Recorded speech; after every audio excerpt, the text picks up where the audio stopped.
오늘 함께 나눌 말씀의 제목은요, 조건 없는 하나님의 사랑입니다. 조건 없는 하나님의 사랑입니다. 어제 우리 부목자 헌신 예배를 드리면서 사랑의 마음으로 하라고 하셨습니다. 목자의 직분을 맡은 자뿐만 아니라 예수님을 믿는 모든 사람에게 해당되는 말씀이겠죠. 그런데 그것이 가능한 것은 우리가 먼저 하나님의 조건 없는 구원의 사랑을 경험했기 때문이라고 하셨습니다. 그래서 만약에 그 사랑을 경험해보지 못했다면 사랑으로 한다는 것을 알기 어렵겠지요. 사람은 경험한 것으로 살아갑니다. 그래서 좋은 것을 경험해야 하는 것이죠. 좋은 경험은 저의 생각에는 그 경험을 통해서 하나님을 더 알게 된다면 그것이 좋은 경험이라고 생각을 합니다. 그래서 하나님과의 관계가 만약에 멀어지는 것이라면 인간적으로 사람의 기준에서 보기에 아무리 좋은 것이라도 그것은 나쁜 경험이라고 할 수 있을 것입니다. 사람은 한번 경험하면요, 그 경험하기 이전으로 돌아갈 수가 없습니다. 특히 편리함을 맛보면 그렇습니다. 예를 들자면 우리 모두에게 쥐어져 있는 스마트폰, 아마 우리는 스마트폰 이전 시대로 돌아가기는 굉장히 어려울 것입니다. 그래서 저희 첫 번째 조카도 지난주에 초등학교를 들어갔는데 바로 핸드폰부터 구입을 하더라고요. 자기 얼굴만한 폰을 구입을 했는데 그렇습니다. 그리고 또 아마 안 쓰시는 분이 있는지 모르겠는데 쿠팡 같은 인터넷 쇼핑, 과연 그 이전으로 돌아갈 수 있을까? 아마 세계 이제 어느 나라를 가서 산다면 여기 배달 되나 안 되나 이런 것을 생각하게 될 것입니다. 이렇게 사람은 경험한 것이 중요한데요. 그런데 성경은 말씀하십니다. 모든 사람이 반드시 경험해야 하는 것, 그것은 바로 하나님의 사랑인 줄 믿습니다. 사람들은 무의식적으로 사랑이라는 것이 가장 고결한 가치라는 것을 압니다. 그래서 사람들은 사랑이라는 것을 생각할 때 행복하죠. 하지만 사랑 자체이신 하나님을 모르면 사랑을 추구하지만, 모든 관계 속에서 사랑을 추구하지만 그것이 쾌락이나 혹은 이기적인 감정에 빠지게 되는 것을 많이 보게 됩니다. 남녀 간의 사랑, 우린 사랑하니까 서로 사랑하면 하는데 그것이 쾌락으로 빠지든지, 아니면 부모 자식 간의 사랑이라고 하는데 그것이 한쪽의 이기적인 사랑 감정이 되어서 다른 한쪽이 힘들어지는 것이죠. 오늘은 사도 바울을 통해서 하나님의 사랑을 경험한 자의 삶을 우리가 함께 생각해 보기를 원합니다. 사도 바울이 하나님의 이 사랑을 알기 전에 어땠습니까? 사도 바울은 사람을 죽이는 삶을 살았습니다. 사도행전 8장 1절에 오늘 읽었던 9장 이전에 8장에서 어떤 일이 있었냐면요, 스데반 집사의 죽음이 있었습니다. 그 이전 사도행전 7장에서 스데반 집사가 성령이 충만하여서 대제사장과 유대인들 앞에서 담대하게 복음을 증거했습니다. 창세기의 아브라함부터 시작을 해서요, 아브라함, 이삭, 야곱의 그 하나님이 우리 이스라엘 민족을 세우셨다. 그리고 인도하셨다. 그리고 구약의 그 모든 기사와 표적들, 또 우리에게 주셨던 성막, 그것이 성전이 된 것, 이 모든 것들이 오실 메시아를 예표한 것이었다라고 말했죠. 그리고 그 메시아가 바로 예수다라는 복음을 전파했습니다. 그때의 유대인들은 스데반이 모세와 하나님을 모독하는 것이다 라고 하면서 돌로 쳐서 죽였습니다. 그리고 사울은 스데반의 죽음이 마땅하다라고 생각했죠. 마치 자신을 하나님의 아들이다라고 했던 예수님이 십자가에 처형당하는 것이 당연한 것이다, 마땅한 것이다라고 생각했던 것처럼 그렇게 죽였습니다. 그리고 또 어떤 삶을 살았냐면요, 교회를 무너뜨리는 삶을 살았습니다. 사도 바울은 이렇게 표현되어 있죠. 교회를 잔멸하려고. 사울은 열심을 냈습니다. 그래서 스데반 같은 사람들을 아예 찾아다녔습니다. 예수님을 믿는 사람의 입장에서 본다면 사울은 무서운 사람이죠. 그리고 하나님께 빨리 죽여주십시오. 저 무서운 핍박하는 자 사울을 죽여주십시오 라고 기도할 만한 대상이었을 것입니다. 하지만 하나님께서는 사울을 구원하기를 원하셨습니다. 이랬던 사울, 이 핍박자 사울이 하나님의 사랑을 경험한 후에 어떻게 됐습니까? 그 하나님의 사랑의 증거는 예수님이셨죠. 하나님께서는 이 본문에서는 예수님이셨죠. 예수님께서는 사울을 부르셨습니다. 사울아, 사울아. 하나님은 우리 각 사람을 아시고 부르시는 줄 믿습니다. 우리의 이름을 부르시고 우리가 어디에 있든지 우리를 부르시고 계시는 것이죠. 그리고 이 사울에게 은혜를 입게 하셨습니다.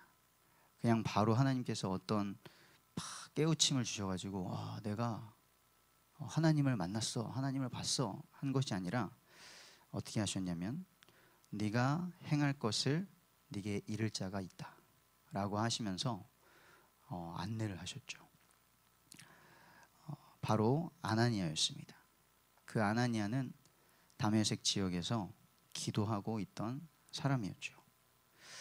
그것이 우리가 이런 찬양을 부릅니다. 누군가 너를 위하여 기도하네.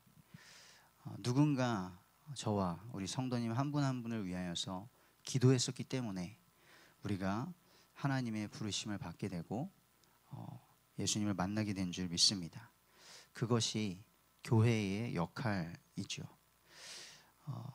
그래서 이 말씀을 보는데 이런 생각이 들었습니다. 우리가 인덕원 지역의 아나니아구나.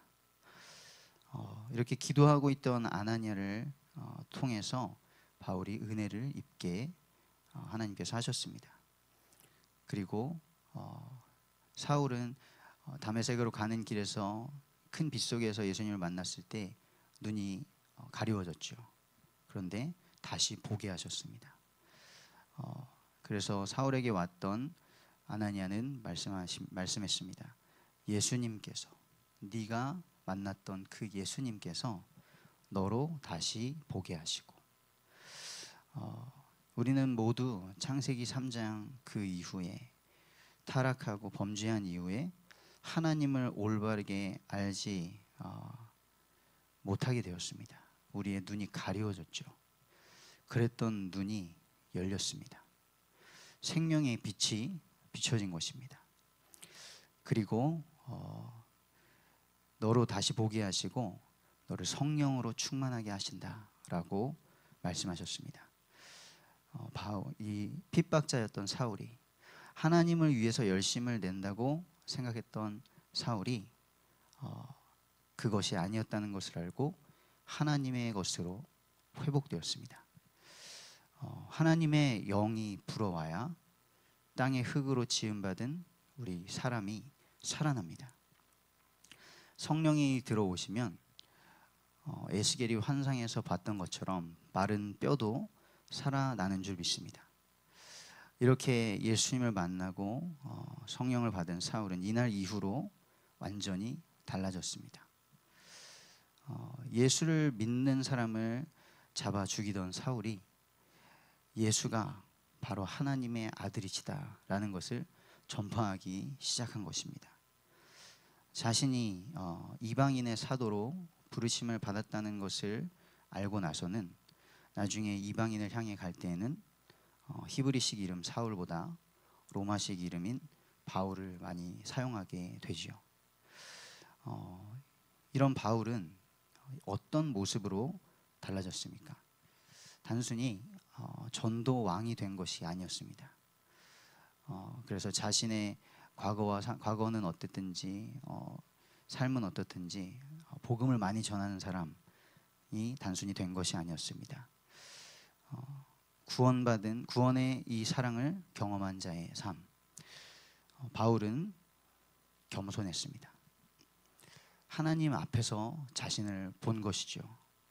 그래서 바울은 이렇게 고백합니다. 고린도전서 15장 9절에서는 나는 사도 중에 가장 작은 자다. 사실은 사도라 칭함받기를 감당하지 못하는 자다 라고 고백했습니다. 로마서 7장 24절에서는 오호라 나는 곤고한 사람이로다. 누가 나를 이 사망의 몸에서 건져내랴. 로마서를 썼을 때는 이미 사역을 많이 하고 난 후였음에도 그렇게 고백했던 것이죠. 디모데전후서는 마지막에 디모데에게 남겼던 목회 서신인데요. 거기에서는 자신이 죄인 중에 괴수다라고 고백을 합니다. 그래서 바울은 갈라디아서 2장 20절에 나는 죽고 예수로 산다라고 고백을 했던 것이죠.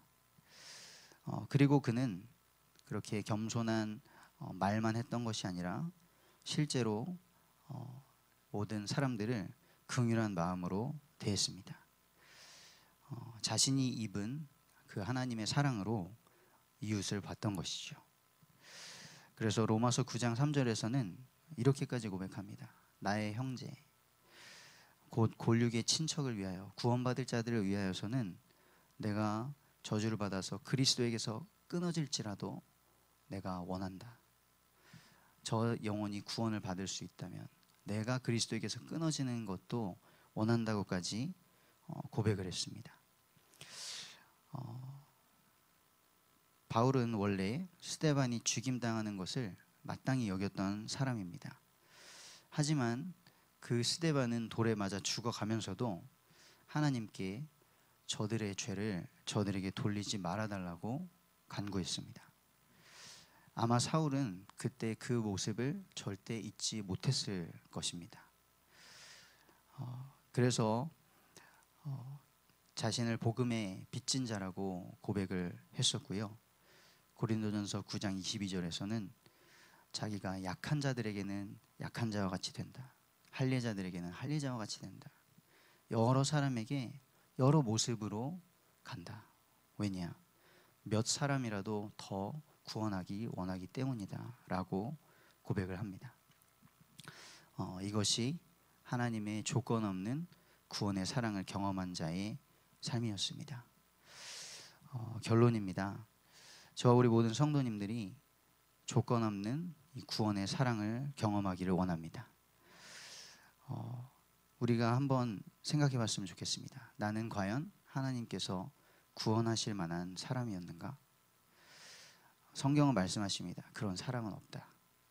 그런 조건과 자격을 갖춘 사람은 없다라고 합니다. 하나님은 우리가 구원받기 위해서 충족해야 하는 그 어떤 조건도 내걸지 않으셨습니다. 우리가 의로 내세울 것이 아무것도 없기 때문이죠. 우리는 죄와 허물로 죽었었습니다. 하나님은 우리가 양같이 미련해서 하나님을 모른다고 하고 각기 제 길로 가고 그리고 그 창조주를 대적해서 지은 모든 죄를 자기의 독생자에게 담당시키셨습니다. 하나님의 독생자 예수님은 십자가에서 피 흘려 죽으심으로 자기 백성의 죄값을 치르셨습니다. 우리는 이 사랑을 경험해야 합니다.